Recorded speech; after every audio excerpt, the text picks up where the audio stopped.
Mart's trying to get competitive now by increasing the size. I hope they increase the taste. Hello, everyone. Hi. We are live on the air. I'm Peter. This is Rhonda. I'm Rhonda. Do you mind that I finish my lunch? No, I'm go right ahead. Finish my lunch. Go right ahead. Today, that is our topic, not lunch, but food.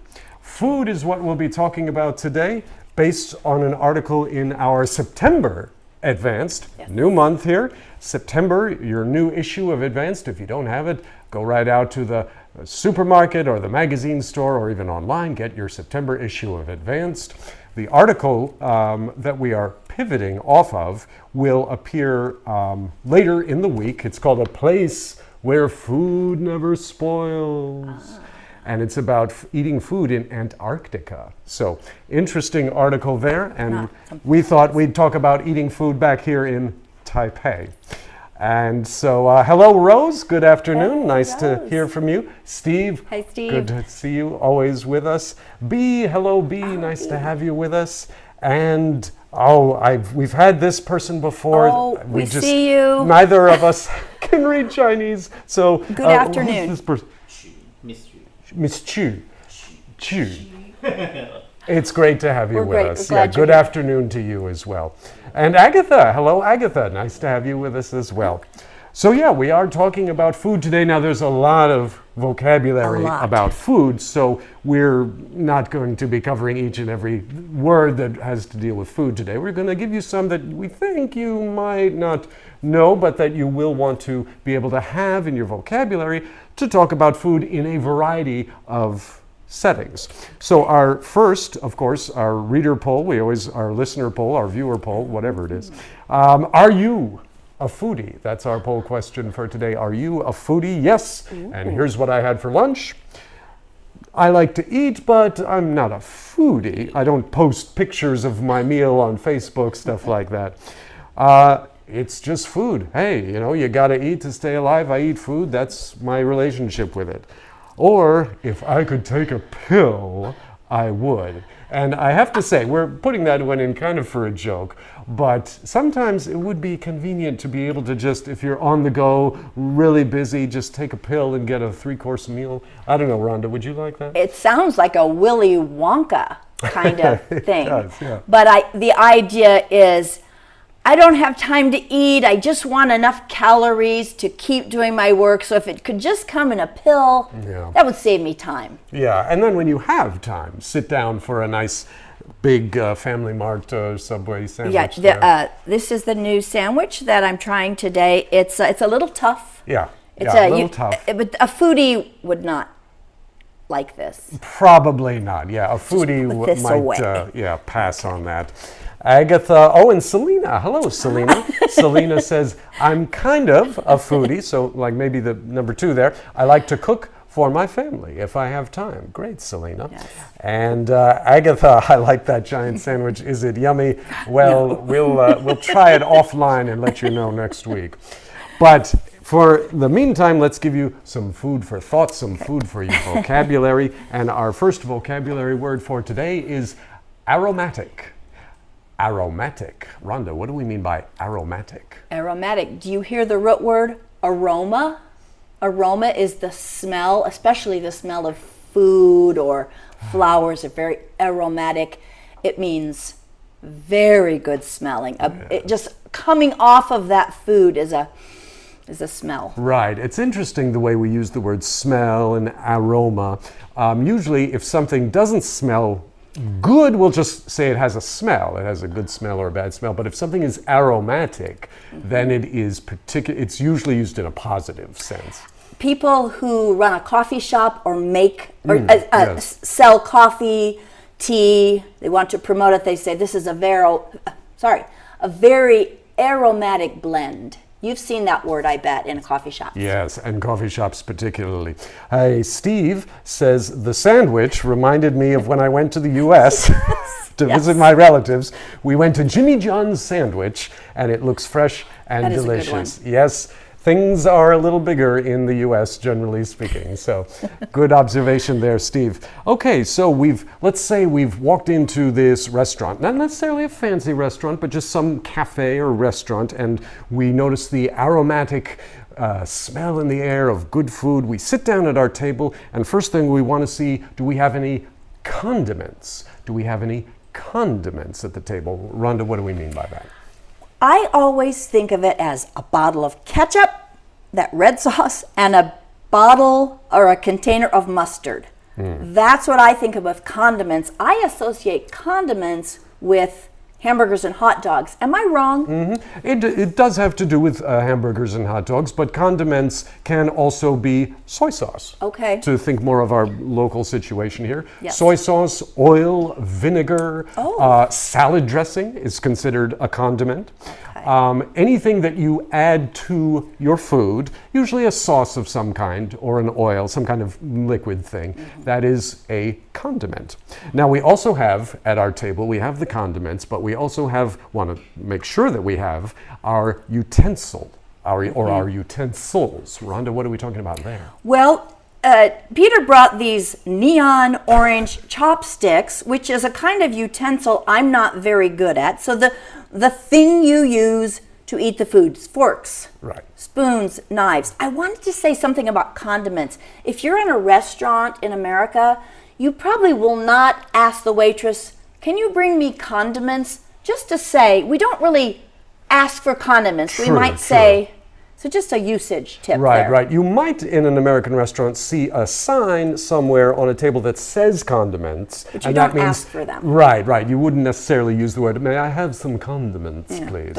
But it's still a word. Yeah. We don't mean to make it sound like it's some high-level word that you're never going to use. Right. It is fairly common, but usually you would ask by the specific condiment that you want. Could I have the ketchup? Could I have the soy sauce?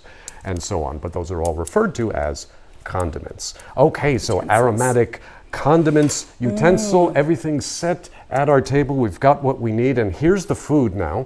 Now, one way that, before we get to that, Selena. Hello, Selena. Again, I just finished my brunch. I had homemade oyster omelet, kiwi, fresh papaya milk, pour over coffee, cookie. Oh, Selena, we're going to stop the live stream right now and come to your house for lunch. Selena, we'll finish next week. Peter. Selena, are you a foodie? Were you one of the 39%? You sound like a foodie, which is wonderful. Oh, did we get that? The poll results? Can we see those? In? Okay, our poll results. Here's what I had for lunch. 33% at the moment would qualify as foodie. Where's foodie? That's the top one. The top one. I like to eat, but it went up to 35. It went up to 35%. It did just now. It seems like about 2/3 of you, though, I like to eat, but I'm not a foodie, and that's probably me too. I enjoy a good meal as much as anyone, but it's not really what I'm thinking about, all day long. But for 1/3 of you out there, it is, and so that's great. It's a big tent here at the live stream. All kinds are welcome. B says they served me pasta, and I thought it was for everyone. Was it a huge plate? Right. And you thought, is this my order? Was that in America? I bet it was. Or Italy. Italia, the homeland of pasta, where they always bring you out a nice big plate of pasta. Steve says there's a Jolly Bee restaurant. I don't know that. I don't. Yeah, chain. Anyway, a Jolly Bee restaurant I would really want to try next time if I travel to the U.S. again. And so, Steve, next time you do go to the U.S., go to a Jolly Bee. Tell us what they got there, because that's a chain I'm not familiar with. It sounds like a more informal name. I'm interested in that. Yes, we'll have to hear more about that from Steve in the future. Yes, meanwhile, let's go back to some vocabulary here. We got our food now, and one way that we can start to consume, to eat the food, is by taking a nibble. Rhonda, what's a nibble? I'm going to demonstrate it. This is a nibble right here. Nibble is a very small bite, very tiny bite, and you can use it both as a verb and a noun. You can say, she's just nibbling on something, she's not too hungry, or we could say that Rhonda is taking a nibble. It's a great word. A mouse nibbles. Yes. It's a little bit of a comical word to use. You might say, I just want to nibble, and it's it's a little bit.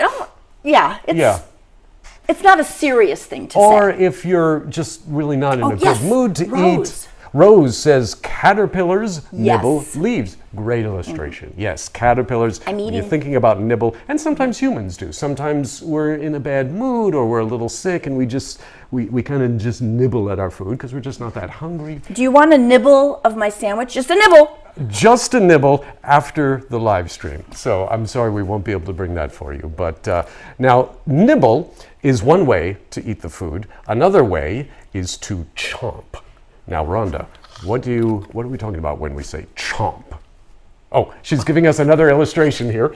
A chomp is basically the opposite of a nibble. I'm working very hard to give the definitions, Peter. Yes, you are putting in great effort, Rhonda, and we're glad to have you here with us to help us understand. Nibble and chomp, basically two opposite ends of the Yes. spectrum as to the size of the bite you take of your food. Both are funny words, fun words to use. Right. I'm not sure there's a serious word for taking a big bite of your food. The I think lion- all of them. Watch out, the lion will chomp your leg off. Right, now that would be serious. That's if you're serious. facing a lion, you don't want him chomping anything near you. Steve, Melissa, hello. Oh, and Agatha, let's get caught up on our comments here. Agatha, like asking for a sample. Yes. Would you? Sometimes you'll go to a store and in the cheese department, they'll say, would you like a nibble?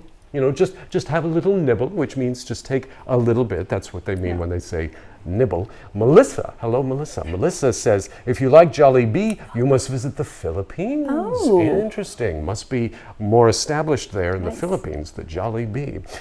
Steve says, again, more talking about Jollibee, it's a Philippines restaurant. Okay, so that's mystery solved, that they serve fried chicken and spaghetti. And one of the restaurants, one of the Jollibees, was at Las Vegas. Wow. Now thereby hangs a tale, I'm sure, Steve. We'll have to do a unit on Las Vegas so you can share about that sometime. And Steve also says, thank you for the suggestion, Melissa Chang. Good to have you guys talking back and forth with each other. One other vocab word here for us. We talked about nibbling and we talked about chomping. And in between we have morsel. Morsel. Now, Rhonda, what is morsel? I just want a morsel of food. One way you might see it in books is someone who's very poor. Imagine a story. The old woman only had a morsel of food to eat.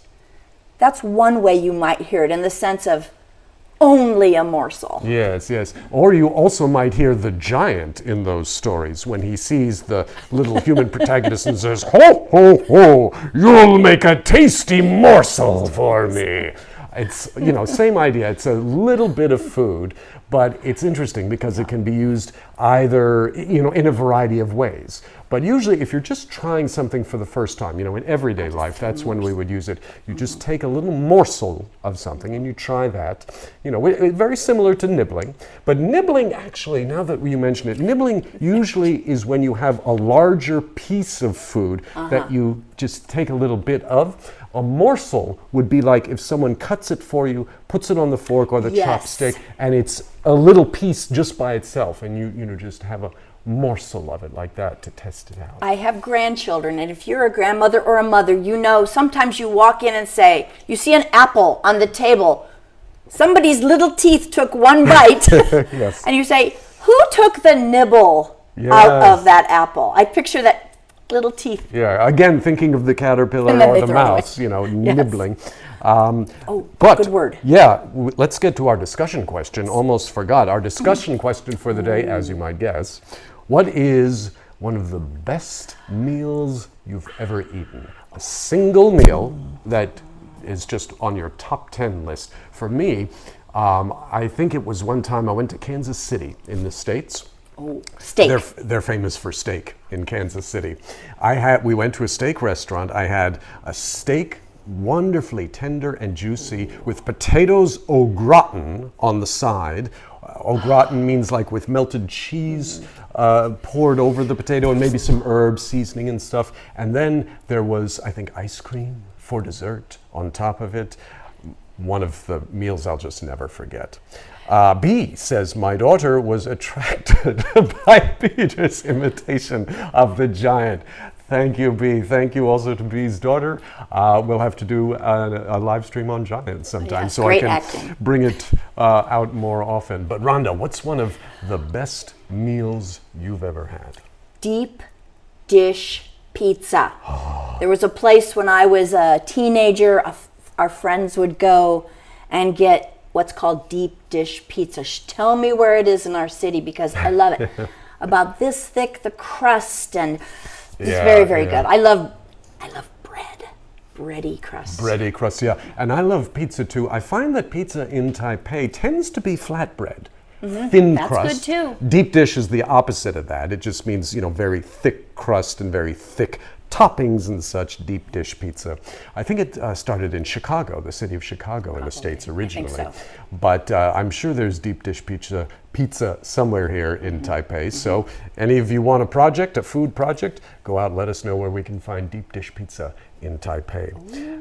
Yes, Selena in Chicago, very good. Yes. And Steve, my top 10 list is TGI Fridays. Yep. I hope they will serve some delicious chocolate chip cookie ice cream because I'm going to have some dessert later and some fish and chips for my next course meal. But Sounds Steve, great, you need to have some vegetables before you have your ice cream. Oh, Mom. Yeah. Well, he's a foodie, so he's That's not true. worried He's a about foodie, yeah. he's not worried about the nutritional side. He just wants the good taste, right? That's right. Yeah, Okay. the foodie probably enjoys all kinds. Okay, so just a few more vocab words here for you. We're almost out of time already, if you can believe it. But we don't want to leave you without 3 simple words to describe the experience of eating the food. You've nibbled it, you've taken a chomp, you've had a morsel of it. So now your food might taste tart. Simple 4-letter word, tart. Rhonda, what is tart? It's a great word. Oh, okay. It's a great word for it's too sour. It's sour. It's sour or sharp, I would say. Yeah. It often is sour, yes, but it could also mean just something that's very sharp. You'll even hear it applied to a person sometimes. That person is very tart. She answered. Yes, very sort of fresh. Tartly. Tartly. But real quick, there is a special dessert called a tart. Look that up. It's also something very different, a sweet dessert. Yes, a fruit tart. Google that. Yeah, different. Rose. Hello again, Rose. The best meal I've ever had is my mom's homemade Chinese dishes. Yeah, wonderful. Can't beat home cooking. Can't beat it. And Selena, Taiwan avocado is in the season. It's good to make guacamole, absolutely. Get some chips, get some guacamole. Love it. So your meal, the food you're eating, might be tart or it might be bland. I need some condiments on this. Right. Yeah, the food is too bland. Didn't they put salt in it? We need some more salt. It's too bland. Right. Bland is when it just has no real taste. It's not a bad taste necessarily. Just kind of an absence of taste is when something's bland. And again, you'll hear that applied to people as well. People who are just kind of come across as boring or uninteresting. We might also say, oh, I don't know, that person is just kind of bland. There was no excitement. We just didn't connect, that sort of thing. And I want to say, from the teaching perspective, to encourage you advanced readers, listeners, sometimes these short words in English that are easy to pronounce can be the richest in your vocabulary. A word like bland, don't think that a bigger word is necessarily more important or better. I love the small words like this in English. Bland, tart, chomp. They're great words to know. Little morsels of words. They don't mean you don't have a sophisticated vocabulary. These are wonderful words to add. Yes. Okay, and so we're wrapping it up now, but our last word for today, which we'll say farewell on, is it's not tart, it's not bland, it's delectable. Oh, like the sandwich. It is delectable. And as you might guess, Rhonda, what does delectable mean? Oh, well, it's not this sandwich. It's just so delicious. This is delectable. You'll sound very fancy if you use that word. It's a big compliment. It was a delectable meal. Right, just another way of saying delicious. Very, very good. Delectable. Delectable. Yes. How are your noodles? Oh, well, they're a bit stringy. Are they bland? They look very bland. I think I'll just get some condiments and add some flavor so that they are more delectable. But Steve, thank you too. Thank you for chiming in. Oh, and Steve, also, my grandma used to cook spaghetti when I was in high school, and the sauce was truly delicious. Yes. Or was it delectable? Or was it delectable? I bet it was. Either way, Yeah, the sauce is what makes the spaghetti. Agatha, thanks. Have a great rest of your day, too. Janet, hello, Janet. Don't think we heard from you. The best food that I've eaten is the seafood in Penghu. For example, lobsters, oysters, prawns, etc. I hope you can have a chance to take a trip there and enjoy the delicious seafood. And Rose, thank you also for joining in. We gotta call it quits for today. Go out, see if you can find some good food, nibble here, a chomp there, and we will see you next Monday on the live stream. Until then, take care. God bless. Bye-bye. Bye.